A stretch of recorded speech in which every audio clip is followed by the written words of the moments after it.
안녕하세요. 해외에서 오랫동안 한국대 입시를 준비한 학생들을 지도한 경험 바탕으로 가능한 정확한 특례 입시 정보를 전달드리기 위해서 노력하고 있는 옹글리시의 옹인아입니다. 자, 오늘도 지난 시간에 이어서 우리 주성규 선생님 모시고요. 함께 대화를 나누는 시간을 가질 건데요. 자, 오늘의 주제는 최근 특례 입시, 그러니까 재외국민 특별전형 최근 입시 경향에 대한 이야기입니다. 아무래도 요즘 보면 그 국내 입시에서도 여러 가지 변화들이 있죠. 못지않게 우리 재외국민 특별전형에 있어서도 뭐 알고 계신 분도 있고 체감하는 분도 계시겠지만 어쨌건 많은 변화가 이루어지고 있습니다. 하지만 그 변화가 이루어지고 있는 것에 반해서 아마 이런 변화에 대해서 인식이 좀 부족한, 아무래도 우리 해외에 있다 보면 이 정보가 제한이 되다 보니까, 그러니까 국내처럼 이렇게 오면 많은 입시 관련된 정보들을 이 실시간으로 이렇게 받아서 여기에 대한 어떤 그 내용들을 공유하는 게 쉽지가 않죠. 어떻게 보면 약간 해외에 있다 보면 조금은 그 한국대 입시 관련된 내용들이 아무래도 이 정보가 이렇게 제한돼 있다 보니까 실제 많은 변화가 있음에도 불구하고 이제 그런 변화를 인식하지 못하는 그런 케이스들을 굉장히 많이 접하게 됩니다. 자, 그래서 오늘 이 순서 마련했고요. 자, 그래서 오늘 다시 한번 재외국민 특별전형 최근 입시 트렌드라는 주제로 해서 요거는 3년 특례, 12년 특례 모두에게 공이 해당되는 내용이니까 그 점 감안해서 시청해 주시고요. 자, 그러면 오늘 내용을 우리 주성규 선생님 모시고요. 본격적으로 이야기 나누는 시간 가지도록 하겠습니다. 안녕하세요. 저와 함께 우리 옹글리시 채널 운영하고 있는 우리 주성규 선생님, 지난 시간에서 두 번째 뵙습니다. 사실 맨날 뵙지만 매일 보죠. 예. 자, 오늘 주제가 이제 보면 그 재외국민 특별전형 특례입시 최신 경향에 대한 이야기인데요. 자, 첫 번째 카테고리를 지금 보면 화면에 보시다시피 이 전형 방식의 변화, 이걸 첫 번째 카테고리였는데요. 자, 첫 번째 그 소주제가 이게 필답 전형이 축소되고 이 사료 전형이 확대된다는 건데요. 자, 그렇죠. 어떻게 지금 변화가 좀 어떻게 지금 되고 있는 것 같은가요? 지금 일단은 여기 써져 있는 대로 일단은 전형 방식이 좀 많이 변화가 됐어요. 네, 옛날에는 사실 그 캠프라 그래가지고 네, 필답 보는 대학교가 많았잖아요. 네, 사실 그렇죠. 뭐 고려대학교도 뭐 수학 시험도 받고 네, 성균관도 심지어 뭐 필답 네, 진행도 그렇죠. 했었고 네, 그랬었잖아요. 그래가지고 사실 필답 전형이 옛날에는 굉장히 주류였어요. 네, 그래서 뭐 다들 알고 계시는 강남 삼성이라든지 네, 스카이 같은 이런 학원들이 굉장히 이제 번성을 했던 그런 네, 시기였는데 네, 이제 좀 많이 바뀌었죠. 그렇죠. 이제 서류 네, 여기로 많이 바뀌었어요. 네, 그래서 일단은 화면을 좀 보여드릴 건데 이렇게 말씀을 드리는 게 일단은 뭐 중앙대가 2017학년도에 서류 전환을 한 걸 이제 스타트로 해서 네, 뭐 국민대, 네, 이대, 외대 이렇게 서류 올해 전환을 한 것, 작년에 전환한 그렇죠. 거네요. 네, 그죠? 그렇죠. 그리고 수실대 올해 전환을 했고 네, 내년에 이제 한양대 에디카가 이제 2025학년도 그렇죠. 서류를 에리카. 전환합니다. 그렇죠. 본교는 진지계 그 서류로 그렇죠. 이제 안 나와 있지만 진지계 서류로 전환했고, 진작에 전환했고 한양대학교 이제 에리카 캠퍼스만 이제 보면 문과, 국어, 이과 이제 수학 시험 보다가 이제 이번에 이제 내년 입시 볼 때부터는 여기도 이제 100% 서류로 전환되게 되죠. 그렇죠. 그래서 여기 아래에 있는 게 사실 그 한양대 에디카 입시 요강에서 네, 발췌한 자료거든요. 네, 간단하게는 이제 여기 지금 원장님 때문에 지금 2024학년도가 안 보일 텐데 그냥 네. 필답이란 얘기고 네, 이제 내년 2025학년도 네네. 입시부터는 서류 100% 진행된다라고 합니다. 근데 사실상 남아있는 대학교가 경희대 위에서부터 시작해서 네, 경희대, 건국대, 동국대, 뭐 홍익대, 그렇죠. 세종대, 인하대 뭐 이렇게 쭉갈 네네. 갈 아주대, 뭐 거예요. 단국대, 네. 이제 남아있는데 숙명여대 정도. 사실 뭐 어머님도 아시다시피 경희대 같은 경우는 이제 설명회에서 이제 뭐 존치를 할지 이런 거에 대해서 굉장히 많이 얘기를 하는 편이거든요. 네. 제가 봤을 때는 없어질 것 같긴 해요. 뭐 저렇게 좀 단정적으로 말씀하기는 좀 어렵긴 하지만 아무튼 지금 보면 아마 지금 그 방금 우리 주영 교수님이 얘기했던 것처럼 경희대학교뿐만 아니라 일단 경희대학교도 이제 뭐 한 1년 전부터는 그렇죠. 원래 이제 외대와 이화여대 같은 경우도 이게 필답에 서류를 바뀔 때 단숨에 이렇게 서류로 전환된 게 아니라 그 전부터 좀 얘기가 나오다가 한 5년 얘기가 나왔었죠.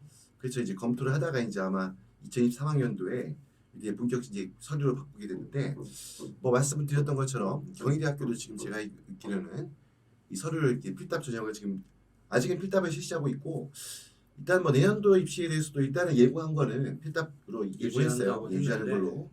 근데 이제 특례 전형 같은 경우에는 이게 그렇게 예고했다가도 변경하는 경우도 있거든요. 왜냐하면 이제 원래 연초에 그 수시 전형 전체에 대해서 우리 보면 재국민 특별 전형도 큰 카테고리는 수시에 속하니까 수시 전형 이제 그에 대해서 대학들에게 이제 교육부에서 학부모님께 어떤 혼란을 최소화하기 위해서 이제 연초에 보면 내년도 이제 입시 계획에 대해서 전형 방식에 대해서 이제 미리 이제 예고할 것을 주문하는데요. 뭐 지금 수시대 같은 경우도 원래는 필답으로 유지하겠다라고 예고해놓고 지금 이거는 중간에 이제 어떻게 보면 서류로 이제 바뀐 변경한 케이스고. 거거든요. 그렇기 때문에 경희대학교도 지금 일단은 뭐 내년도에도 일단은 그냥 필답을 유지하겠다라고 아마 근데 지금 고3들 같은 경우는 아마 바로 당장의 변화가 크게 있을 것 같지 않은데 그렇죠. 보통 큰 일이 없는 이상. 그렇죠. 네. 그래서 근데 어쨌든 핵심이 되는 거는 일단 많은 현재 필답을 유지하고 있는 대학들 중에서도 어떻게 보면 추가로 바뀔 수 서류에 있는 가능성이 전환하는 있다. 그런 대학들이 발생할 수 있다. 뭐 이제 이런 거겠죠. 요 정도로 말씀드리는 게 첫 번째 이제 필답 전형이 축소되고 네, 그리고 서류 전형이 확대된다라는 추세가 있다라는 거 그렇죠. 보여드린 것 같고요. 예. 그다음이 뭐였죠? 화면을 다시 그다음에 이제 바꿔주시면 대입 공정성 강화 방안 그렇죠. 공표적으로. 네, 이거는 저희 채널에서 굉장히 많이 다뤘던 주제고 네네, 이제 이 표를 보시면 이 얘기하나 이렇게 말씀을 하실 거예요. 그렇죠. 저 네, 요거는 그저 옛날 아니라 몇 년 전에 이제 네, 입시 비대위 네, 관련해서 이제 얘기가 나와서 그때부터 이제 나왔던 게 이제 공정해야 된다라고 해서 대입 공정성 강화 방안 이제 얘기가 나오기 시작을 했고 네, 이거는 저희가 만든 게 아니라 다 교육부 자료죠. 그렇죠. 그렇기 때문에 네. 이거는 이런 식으로 해서 올해가 2024학년도 대입이잖아요. 네. 그러니까 올해까지 다 이제 적용이 된 거다. 그러니까 보면 보시면 이제 되겠죠. 그렇죠. 일단 뭐 여러분들 알다시피 이제 자기소개서가 이제 폐지가 됐고 넘어서 이제 보면 이게 지금 요거는 일단 학생부 종합전형에서 이제 기본적으로 100% 적용되는 부분이고 이건 이제 올해 2024학년도부터는 이제 여기 보면 중2라고 지금 돼 있는 거 보면 보시면 이게 이제 몇 년 전에 예고를 한 거예요. 갑자기 지금- 그렇죠. 갑자기 이렇게 된 게 아니라 그렇죠. 이미 지금 올해 여름에 이제 입시를 봤던 고3 입시를 올해 봤던 고3 애들이죠. 그렇죠. 아이들이 이제 중2 때 꽤 전에 이미 예고를 했던 거고요. 그래서 그걸 이제 순차적으로 이렇게 진행시켜서 올해 국내 입시에서는 국내 이제 수시 전형에 특히 학생부 종합 전형에서는 요 내용은 이제 100% 이제 올해 본격 시행이 된 거고 이 재국민 특별 전형 같은 경우에는 이게 바로 그냥 그대로 본격 적용되지는 않지만 어느 정도 이제 반영이 되죠. 그러다 보니까 뭐 자기소개서라든지 추천서가 폐지된 거는 뭐 당연히 그거는 바로 적용이 됐고 일단 요 내용들도 국내 입시가 이렇게 변화가 생기면요 이제 이것도 순차적으로 재국민 특별전형 특히 상위권 대학을 중심으로 해서요 영향을 주거든요. 그렇죠. 그래서 예, 아무래도 이제 재국민 특례 전형 또한 네, 이제 수시 전형에 속하기 때문에 이런 한국 대학교의 이런 전반적 일반 수시에 대한 트렌드는 당연히 이제 특례 전형에서도 적용이 될 수밖에 없고 네. 이런 식으로 진행이 된다. 그래서 보통 이제 보시면 오면 됩니다. 뭐 봉사활동 우리 교내에서 하는 여러 가지 이제 봉사라든지 아니면 여러 가지 활동들 있죠. 이제 이것도 이제 교내에서 활동한 것만 이제 특례에서도 일단 아직까지 확정지게 얘기한 거는 이제 연대 고대 두 학교인데 지금 이야기는 이제 뭐 성균관 대학교도 아마 이제 2025학년도 입시 때는 아마 이제 교내 활동으로 이제 제한할 거다라는 얘기가 있고요. 일단 그래 보면 어쨌거나 이게 축소가 되고 있는 거고 그다음 수상실적 같은 경우는 연대 같은 경우는 지금 보면 아예 수상실 자체를 반영하지 않기로 했다는 건데 사실 보면 이제 이게 보면 이게 그 우리 활동한 다음에 활동한 내용에 대해서 어떻게 보면 이제 보면 그 성과를 어떻게 정량적으로 할까요? 어떤 성과를 그 나타낼 수 있는 하나의 지표가 수상 실적이에요. 이제 활동했는데 그러니까 어떤 그렇죠. 대회를 가서 뭐 그렇죠. 금상을 탔다, 그렇죠. 그리고 동상을 탔다. 똑같이 이런 활동한 거. 학생들 사이에서도 뭐 이제 금상을 받은 친구가 있고 뭐 최우수 받은 친구가 있고 단순히 참가했다는 데 의의를 두고 주는 상도 있을 거고 이 극간이 있는데 이 수상 실적을 이제 아예 연세대학교가 수상 실적 아예 반영하지 않겠다는 거는 교내 활동도 교내 수상 실적도 반영하지 않는 겁니다. 이 말은 어떻게 보면 교내 활동에 대해서 그 활동 내용에 대해서 어떻게 보면 그걸 사실 점수화시키기가 애매해진 거죠. 그렇죠. 똑같이 활동하게 되는 거지 누구는 뭐 되게 열심히 해가지고 금상을 받은 아니면 좀 그냥 뭐 단순히 참가하는데 막 예를 들면 이게 어떻게 보면 활동을 열심히 하는 친구 입장에서는 약간 억울할 수도 있을지 몰라도 결국은 이게 어떻게 된 거냐면 이게 결국은 참여한 학생들의 어떤 높낮이가 그 타등화시킬 수 있는 수단이 줄어드니까 결국 이거는 뭐냐면 봉사활동이나 기타 활동이 내 그 대학 입시 평가에 반영될 수 있는 변별력이 대폭 축소된 거다. 뭐 이렇게 이제 이해하면 되지 않을까 합니다. 뭐 추가적으로 말씀드리죠. 제가 미기재 미간 이렇게 네. 써놨는데 네네. 이제 그런 말씀하시는 경우가 있어요. 그러니까 학생부에 쓸 수가 있지 않냐? 네. 그러면 대학교에 다 들어가는 거 아니에요? 라고 물어보시는 분이 좀 계시거든요. 네, 그렇죠. 이제 그런 케이스가 이제 미기재 미반영 케이스인데요. 네네. 일단 미기재는 학생부에 쓸 수가 없는 케이스. 그렇죠. 라고 보시면 되고 네네. 미반영은 어머님 가끔 착각하시는 그 케이스. 그러니까 학생부를 쓸 수가 있어요. 학생부에는 기록할 수 네. 있다. 근데 중요한 건 대학교에 자료를 송부를 할 때 평가 자료로서는 그 내용을 보내지 않는 거. 이게 미반영 케이스거든요. 그렇죠. 그리고 어떻게 보면 썼다 하더라도 대학에서도 학생부를 받아서 내용이 포함되어 있다 하더라도 이게 평가에서 제외가 되면 그렇죠. 그냥 평가하지 않는. 그러니까 학생부를 쓸 수 있지만 사실 대입에는 필요 없는 네. 그런 케이스가 미반영이다라고 좀 체크를 해주셔야 됩니다. 그래서 다시 보면 이 내용들이 이제 보면 특례입시에서는 바로 본격 적용된 게 아니지만 100% 적용된 게 아니지만 어쨌건 단계적으로 적용이 되고 있고 이미 몇 년 전부터 조금씩 이게 적용이 되어 왔어요. 우리 재미 특별전형에서도. 그러다 보니까 다음 어떻게 그래서 이제 이걸 얘기하는 건데. 그렇죠. 네. 그래서 결국은 이제 오면 정량화될 수 있는 어떻게 보면 객관적인 내신 성적 아니면 이제 우리 표준화된 평가 시험 성적들 뭐 SAT, AP라든지 IB 같은 토플이 몇 그렇죠. 점이고 SAT가 몇 점이다. 이런 케이스. 이런 이제 그런 객관적인 성적이 갖고 있는 어떤 변별력. 왜 아까 말씀했던 것처럼 이러한 그 대입 추세 설평가 방식의 추세의 변화에 따라 가지고 기타 활동들이 갖고 있는 그 자원봉사 활동들 아니면 이런 것들이 어떻게 보면 차등을 둘 수 있는 그런 요소들이 줄었기 때문에 결국 변별력이 주기 때문에 상대적으로 정량화될 수 있는 객관적인 성적의 어떤 비중이 커졌다. 뭐 이렇게 이제 우리 이해하면 되지 않을까 생각이 듭니다. 이 정도로 이제 전형 방식 변화. 그렇죠? 네, 얘기하고 다음 주로 가죠. 플러스에서 제가 예. 말씀드렸던 싶었던 게 이제 그 올해 특히 한 분 계셨는데 그 네. 포트폴리오 네. 작성하시는 분이 몇 분 계셨어요. 네. 이제 필요 없습니다. 자소서 같은 경우도 준비하시는 분이 좀 계셨어요. 그렇죠. 자소서도 기록했고 지금 포트폴리오 같은 경우 이제 포트폴리오를 이렇게 어떻게 보면 좀 학생이 활동한 내용들을 사실 보면 학부모님들 학생들 입장에서 생각해 보면 되게 열심히 했던 내용들 활동들이고 단순히 이걸 제출할 때 뭔가 그냥 객관적인 딱 그 증빙서류만 내면 뭔가 이제 약간 이 어필을 좀 못할 수도 있다라는 생각에 그렇죠. 이제 그래서 이제 포트폴리오를 제작하는 경우가 있는데 말씀하셨던 것처럼 그거는 평가에 들어가지 않으니까 예, 의미가 없는 괜히 힘 빼지 마라. 힘 빼지 마시고 그리고 네네. 돈도 쓰지 마시고 네, 그렇죠. 그랬으면 예, 좋겠습니다. 네. 아무튼 그리고 다음 내용으로 넘어갈게요.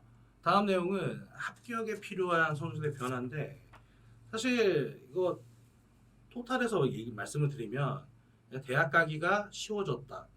그렇죠. 네, 이걸로 말씀을 드릴게요. 하고 일단 숫자로 좀 보여드리면 원장님이 97학번이시고 네. 제가 05학번이잖아요. 네. 그 관련해서 좀 준비를 해놨어요. 탑 시크릿인데 구치학관. 네. 그래서 일단은 전반적으로 이제 일반 대학교의 정원을 먼저 볼게요. 네. 일단 제가 05학번 기준이니까 05년도 기준으로 84만 명이 일반 대학 정원이에요. 네네. 네, 근데 2001년도 됐을 때는 70만 2021년도 줄었어요. 네네. 물론 그래서 그럼 대학교 가기가 쉬워진 거 아니에요? 라고 어려워진 거 아니에요? 네, 정원이 줄었으니까. 네, 정원이 줄었으니까. 그렇죠. 네. 정원이 줄었으니까 네. 어려워진 거 아니야? 이렇게 네. 오해할 수 있다는 네, 거죠. 할 수도 있죠. 그다음에 서울 지역 일반 대학이 있어요. 네. 왜냐하면 저희가 뭐 동원대 어묵학과 가상의 대학이죠. 네네. 그런데 보내실 건 아니잖아요. 네, 그렇죠. 그래서 서울 지역을 한번 좁혀볼게요. 네. 서울 지역을 좁혀보면 네. 공원연대 23만 명이에요. 네. 근데 여기 보시면은 22만 7천 명 거의 안 줄었어요. 그러니까 말 그대로 보통 재국민 특별전형은 대부분 학생들이 이제 인서울 안에 지원하게 되고 실제로 이제 많은 학생들 상당 포션이 인서울 하게 되는데 지금 봤던 것처럼 전체 대학의 정원은 조금 줄었다고 하더라도 결국 우리 재국민 특별전형에서 대학 입시를 준비하는 학생들이 생각하는 서울에 있는 인서울 대학의 정원은 사실상 그냥 그대로 그냥 똑같다고 네, 보시면 그냥 그대로네 정원이. 네.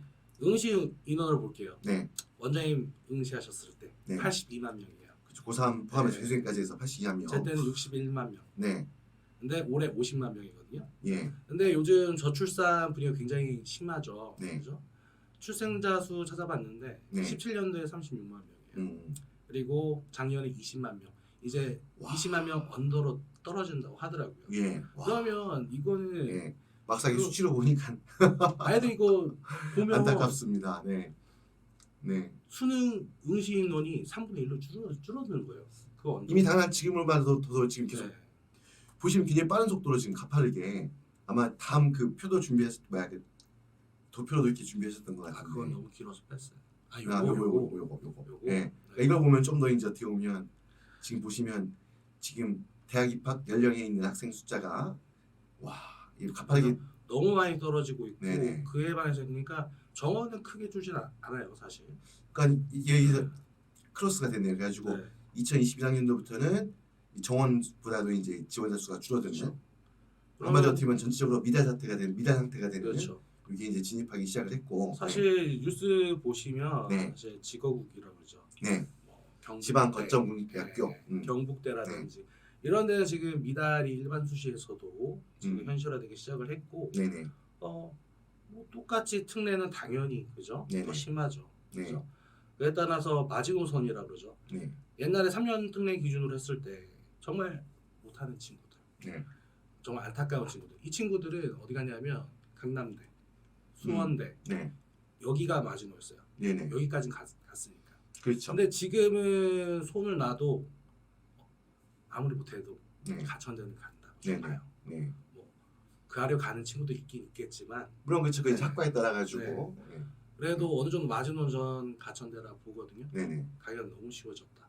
그렇죠. 대학 입학하기가. 그래서 보면 이게 어떻게 보면 이럴 수 있어요. 또 어떻게 한편 보면 특례 학생 숫자 자체가 줄진 않았거든요. 그러니까 특례 학생 숫자가 어떻게 해서 보면 특례 지원 학생 숫자는 이제 오늘은 이제 그걸 주시를 하지 않았기 때문에 표를 준비하지 않았지만 사실 12년 특례 같은 경우 오히려 숫자가 좀 늘어나고 있고 그렇죠. 3년 특례도 숫자는 계속 늘어나고 있어요. 근데 왜 그러면 쉬웠다고 얘기하느냐? 이 어떻게 보면 이제 보면 그 성적 대비한 학생 수. 그러니까 어떻게 보면 이제 상위권에 그러니까 말 그대로 보면 대학 정원은 그대로고 전체 학생 수는 줄어든 상태고 특례 해외 나온 학생들이 뭐 상위권에 있는 아이들만 골라서 해외 나가는 게 아니잖아요. 골고루. 예, 나가는데 나오니까. 그 결국은 예를 들어서 상위권 대학 10명 뽑았다.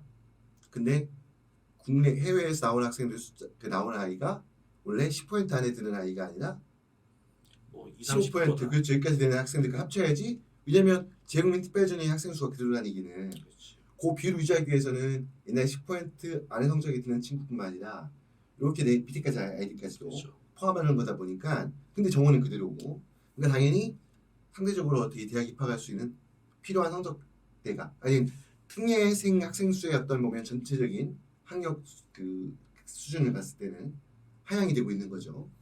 뭐 플러스 얘기하자면 이제 네, 일반 수시에 보면 네. 해고 졸업생도 있죠. 네네. 그 전형도 있고 그렇죠. 그런 다음에 네. 이제 뭐 특례생이 뭐 늘었다고 하지만 네, 어느 정도 뭐 2년 특례나 9년 특례 이런 거 다 사라졌잖아요. 네네. 그런 부분은 좀 영향이 그렇죠. 이제 그러면 지원할 수 있는 학생 숫자가 굉장히 줄어들죠. 2년 특례, 9년 특례로 해서 이렇게 지원하는 학생은 이제 해외고 그 졸업생한테 자격을 주는 그런 수시 전형으로 이제 빠지게 되는 거고 또 이제 보면 그 또 전반적인 학생의 학력 수준이 이게 보면 저하된 게 특히 딴 것보다 이제 우리는 작년까지 아주 뭐 우리 힘들게 했던 코로나. 그렇죠. 코비드 19가 이것 때문에 상당수 학생들이 1년에서 2년 정도 특히 해외에 있는 학생들 같은 경우는요. 공백이 좀 심했어요. 그렇죠.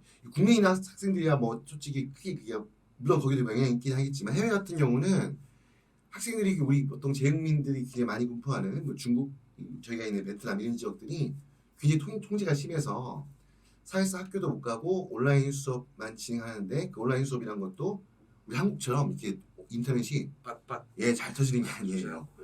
그러다 보니까 사실 뭐 1년, 2년 길게는 그런 공백이 있다 보니까 전체 학력 수준이 좀 떨어진 것도 있고. 네. 보통 이제 저희가 상담을 하다 보면은 네네.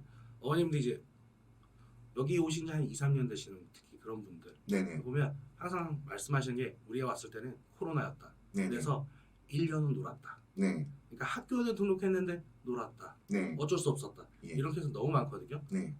놀면 노는 건 좋지만 논 만큼 실력 떨어지기 때문에 이런 부분이 좀 영향이 있지 않을까. 그렇죠. 그리고 이제 보면 또 세 번째 보면 그러다 보니까 이제 3년 특례에서 이제 대학 가기가 이제 어떻게 쉬웠다는 게 특히 중위권에서 이제 보면 이게 인서울에 좋은 대학이지만 우리 특례에서는 중위권에 할 수 있는 이제 국민대 숭실대 국민대 숭실대. 그렇죠. 이 두 학교 같은 경우에는 어떠냐면요.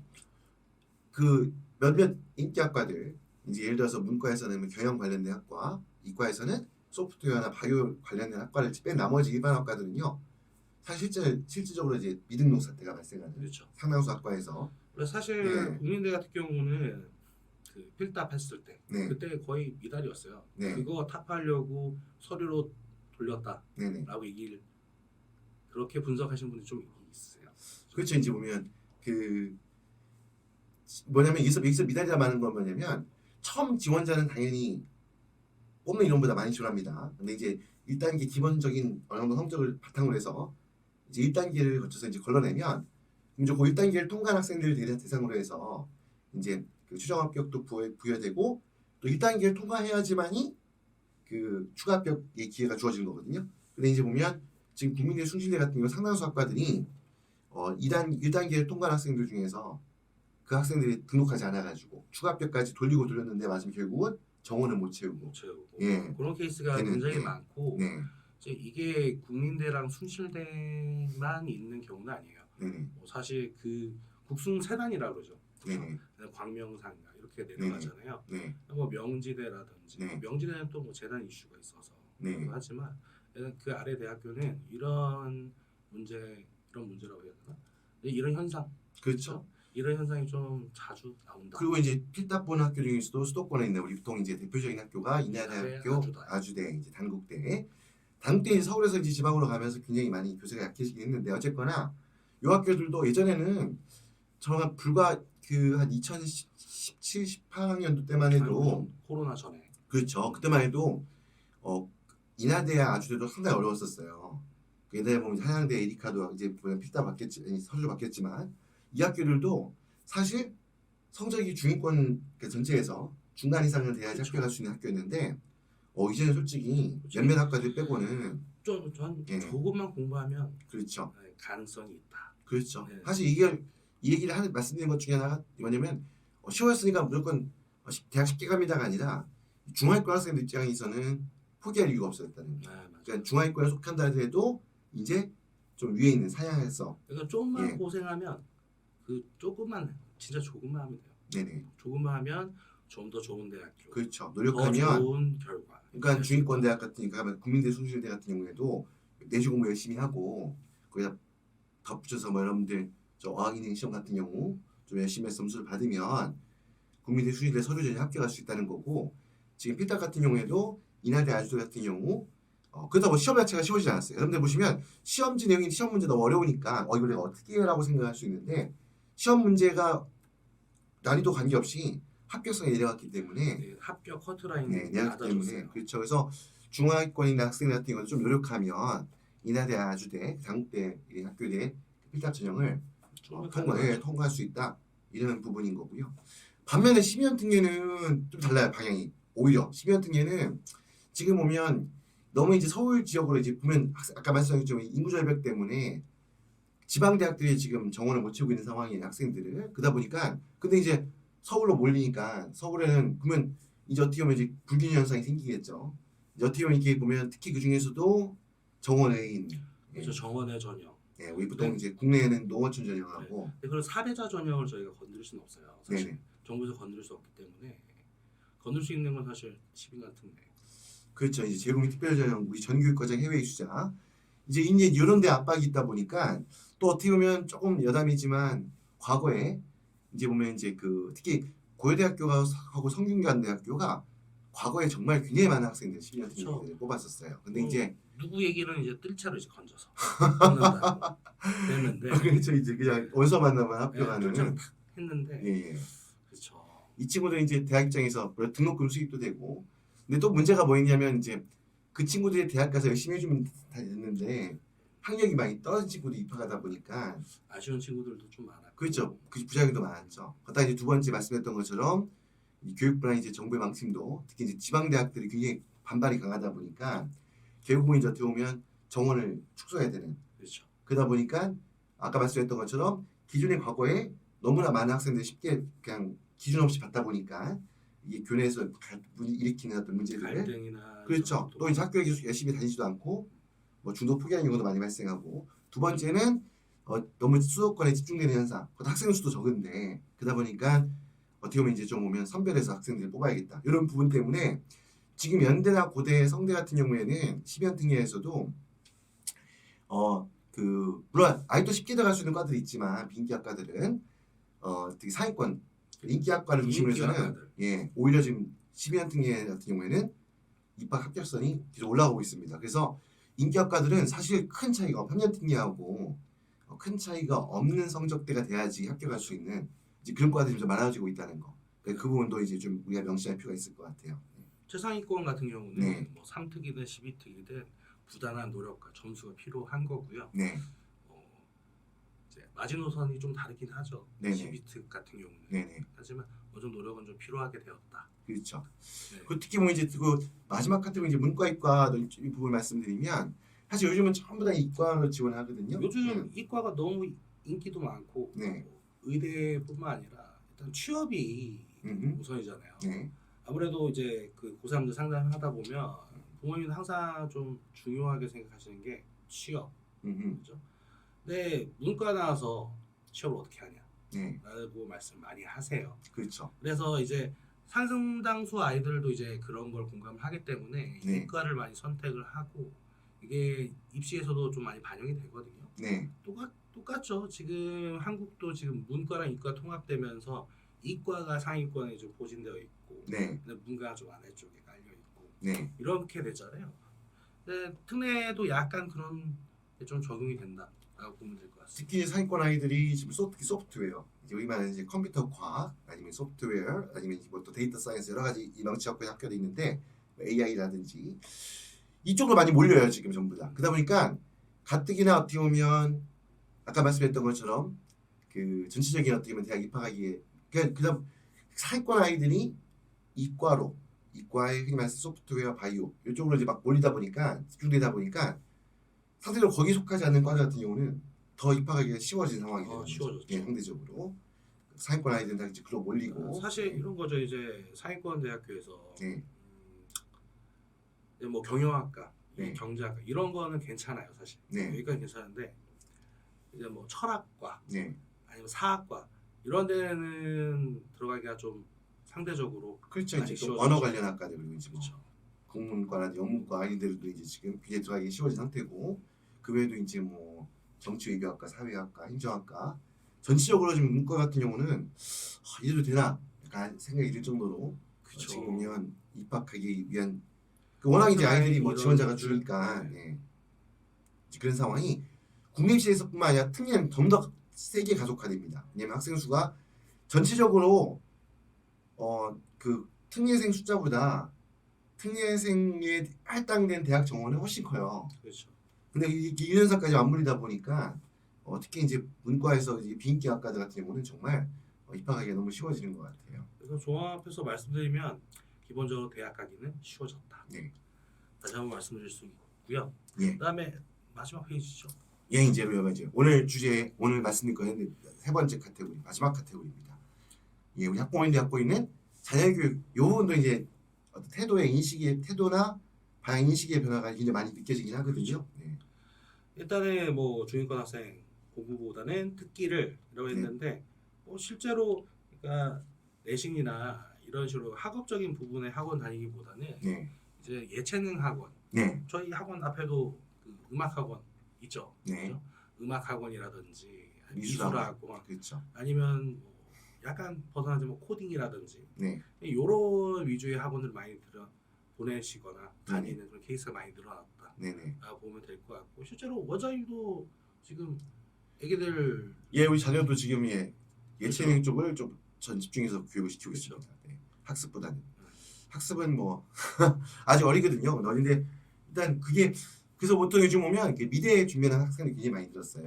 늘었어요. 예, 엄청나게 숫자가 늘었고 학력 수준도 옛날보다 많이 올라갔어요. 오히려 그만큼 이제 좀 치열해지고 있는 거죠. 예전에는 뭐 예전에도 뭐 공부 안 하는 아이들만 간 게 아니었지만 근데 요즘 보면 성적대가 좀 많이 어떻게 보면 좀 우수한 친구들이 제법 많았어요. 미대 준비하는 친구들 중에서. 미래도 그렇고 네. 옛날에 이제 체육 준비한다 그러면 공부 안 해도 되고 그렇죠. 그런 거 많았잖아요. 네. 근데 뭐 한국은 그런 것들이 많이 예. 뭐지? 공부를 좀 시켜야 된다 이런 네. 분위기가 좀 있어가지고 네. 예체능 애들도 좀 학력수 좀 많이 올라왔다. 네네. 그러니까 어쨌거나 이런 부분에 이제 보면 좀 그 교육을 시키려고 하는 한마디로 어떻게 공부를 뭐 특별히 잘하지 못하면 어설프게 시키만 하면 갖다 말씀면 어설프게 공부할 바에 그럴 경우에는 이제 그냥 하나라도 잘하는 거. 그래서 보통 보면 예체능 쪽 이쪽 이제 그 학습을 시키는 케이스들이 요즘 상당히 많아진 것 같고요.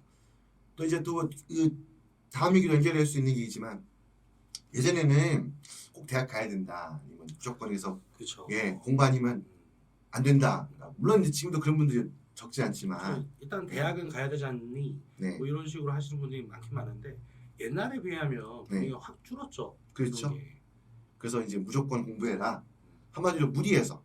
그런데 또 한 가지 좀 안타까운 거는 저는 그런 건 있어요. 왜냐면 공부가 다는 아니지만 학교 공부에서 약간 학과 공부에서 중요한 것 중에 하나가 학생의 어떤 보면 그 노력, 의지력, 뭐 책임 아니면 이제 어떤 그런 어려움을 극복할 수 있는 뭐 그런 끈기 이런 부분이 훈련이 필요할 수 있는데 이게 단순히 이제 그 무조건 공부해라 해서 벗어난 정도가 아니라 좀 약간 보면 학생이 힘들어하면 그냥 그렇죠. 좀 쉬게 해준다거나 보통 이제 어머님들 말씀하시는 게 아이한테 공부에 대한 스트레스를 주기가 싫다. 그렇죠. 이런 식으로 많이 말씀을 하세요.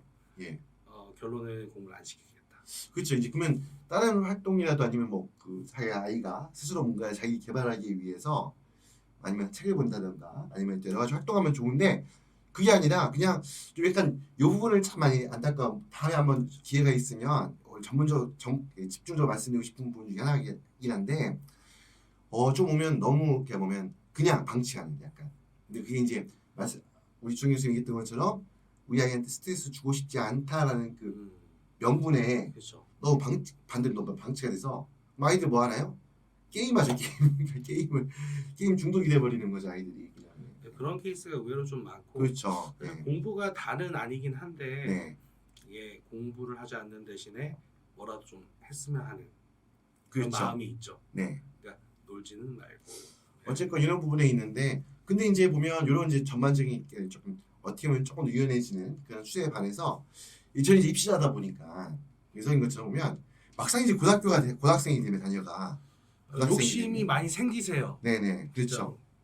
그래서 그 스트레스를 주기 시작하죠. 원래는 주기 싫어하시다가. 네. 근데 그때 사실 옹글리시 영상을 보시면 아시겠지만 사실 최상위권 대학교는 한 중3, 고1 초 이쯤에서 결판이 난다고. 그렇죠. 어느 정도 이제 네, 이렇게 스트레스를 주시기 시작한 시점은 그때가 아니라 사실 고등학교 1학년 말에서 고2 그때부터 시작이 되세요. 그러니까 어떻게 보면 이제 그 전까지는 앞에 얘기했던 것처럼 이런 쪽에 이제 말씀하시다가 또 두 번째 이제 어떻게 보면 그렇게 얘기하다가 어떻게 보면 약간 보면 솔직히 말씀드리면 약간 엄마로서의 어떤 학부모로서의 자식에 대한 어떤 그런 기대치, 욕심 한마디로 욕구가 분출해야 막 고1 말 때부터 되면 갑자기 막 숨겨져 있던 이 숨겨져 있어서 어떻게 보면 그냥 내면에 감춰져 있던 그런 분이 막 분출하기 시작하시는 거예요. 그러면서 갑자기 고2 때 돼가지고 이제 굉장히 관심도 많아지시고 또 이제 상위권 대학에 대한 이제 욕심이 생기기 시작하시는 그렇죠. 거예요. 그러다 보니까 이제 근데 아이는 그만큼 준비가 안 돼 있고 그렇죠. 단순히 성적 떠나서 공부하는 습관도 안 돼 있고 왜냐면 공부하는 습관이나 그렇죠. 마인드 이런 게 아직 안 그렇죠. 되어 있는데 부모님들이 요구하기 시작하시면 그때부터는 싸움이 일어나요. 그렇죠. 네. 그래서 이제 보면 그때부터 이제 굉장히 많은 압박을 가하게 되고 그럼 아이는 어떻게 보면 내가 그 기본적인 준비를 많이 안 했다는 거. 단순히 이게 학력적인 부분도 있지만 말씀드렸던 것처럼 공부할 습관이 안 된 채로 그러니까 보면 그냥 우리 아이한테 스트레스 주고 싶지 않다라고 해서 방치했던 부분들이 그 자체로 고등학생이 된 거예요. 공부하는 훈련이 전혀 안 돼 있어요. 어떻게 공부해야 될지를 사실 여담이지만 제 개인적으로도 사실 중학교 1, 2학년 때까지는 어떻게 공부해야 할지 대부분 아직 모르거든요. 근데 중3 때 공부하면서 이제 스스로 터득하는 거예요. 이렇게 하니까 성적이 올라갈 수 있구나. 그런 이제 그때 이제 터득해야 되는데 그런 과정은 다 건너뛴 다음에 훈련이 안 돼 있는 거죠. 갑자기 고등학생 돼가지고 이제 압박을 넣기 시작하니까 힘들죠. 내가 공부하는 방법도 아직 잘 모르고 기본적으로 영어 생각한다면 영어 단어도 거의 뭐 전무한 상태고 수학도 공식도 거의 뭐 그냥 개념도 안 잡힌 상태에서 그다음에 공부하는 것도 아직 모르는 상태에서 갑자기 압박을 넣으니까 잘 안 되죠. 그러다 보니까 이제 자녀와 부모님 사이에 그렇죠. 싸우기 예, 시작하고 굉장히 많은 갈등과 예. 보통 그런 케이스가 이제 인증 점수라든지 이런 내신 이런 GPA가 안 되는 케이스가 워낙 많다 보니까 네네. 보통 이제 대외 활동을 많이 빠지게 되는 케이스가 굉장히 많고 그렇죠 이제. 이제 부족한 성적을 이제 그런 케이스로 좀 보충하려는 노력을 많이 하시는데 네. 사실 그렇게 해서 이제 서류를 만들게 하더라도 네. 생각하시는 상위권 대학교 합격 가능성 굉장히 낮다. 네. 네. 미리미리 좀 스트레스 조금만 주시면 네. 좋을 것 같습니다.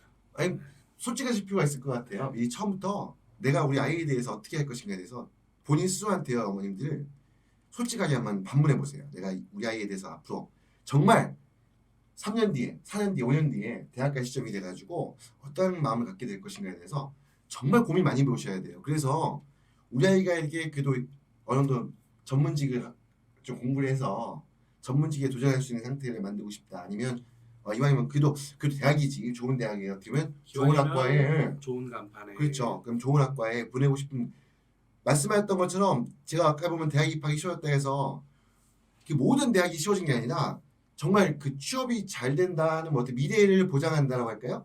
이런 소프트웨어, 컴퓨터 사이언스 이런 분야, 바이올로지 관련된 생명공학, 유전공학 이런 분야들하고요. 뭐 의대학교 말할 필요 없이 이런 데는 점점 타이트해지고 오히려 치열해지고 있어요. 그럼 거기를 만약에 우리 자녀가 거기에는 그런 전공을 대학 가서 하고 싶다 생각이 드시면요. 그때는 그런 생각이 정말 강하게 드신다 그러면 중학교 때부터 미리 저 학습할 수 있는 어떤 습관, 그런 그런 걸, 환경이라든지 예, 이런 걸 그런 만들어 부분을 주시는 게 맞습니다. 제일 되게 좋습니다. 중요한 부분입니다. 그렇게 안 하면 나중에 가서는 약간 후회를 많이 하시고요. 뒤늦게 뭐 하려면 어렵습니다. 괜히 오히려 그 정말 괜히 자녀와 부모 갈등 때문에 오히려 이런 갈등한다고 시간 중요한 그 입시 남겨놓은 시점에 1, 2년 남겨놓은 시점에 그 갈등으로 시간을 다 버리는 안타까운 케이스 굉장히 많이 보거든요. 보통 싸우기 네. 시작하면은 어머님은 하루하루 지옥 같다. 아 그렇죠. 정말 싫다. 네. 이런 말씀 진짜 많이 하시거든요. 네. 이런 케이스가 의외로 그럼 아이는 아이대로 많이 멘탈 보여요. 흔들리고 성 공부에 집중할 수 없는 상태가 되고 이런 부분이 굉장히 많기 때문에 정말 이거는 좀 고민을 많이 해보셨으면 좋겠고요. 일단 그거 하여튼 보면 그리고 참 그 보면 아까 우리 예전에 말씀드렸는데 네. 또 대한의학과 보면 우리 꼭 의대학 때뿐만 아니라 요즘은 이제 보면 그 간호학과, 간호학. 이제 물리치료 이런 이제 헬스케어 관련된 부분 이런 쪽도 이제 선택을 많이 하시거든요.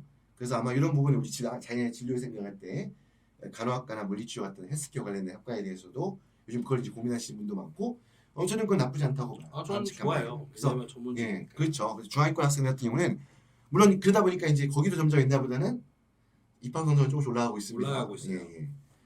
아무튼 그렇습니다. 자, 그래서 지금 예. 보니까 너무 희망찬 내용으로 가려다가 갑자기 좀 잔소리로 빠진 것 같아서 사실 좀 그런 것 같아요. 네. 아무튼 오늘 뭐 이게 보면 뭐 우리 수정 교수님은 오늘 놓친 이야기, 뭐 빠지고 있는 이야기, 뭐 할 얘기는 많고 사실 네. 자소서나 포트폴리오 관련해서도 말씀드릴 것도 있고 네. 근데 그거는 다음번에 다음 기회에 다음 기회에 말씀드리면 좋을 것 같고요. 네네. 전반적으로 수치나 이런 거를 말씀드리려고 좀 노력을 했는데 네.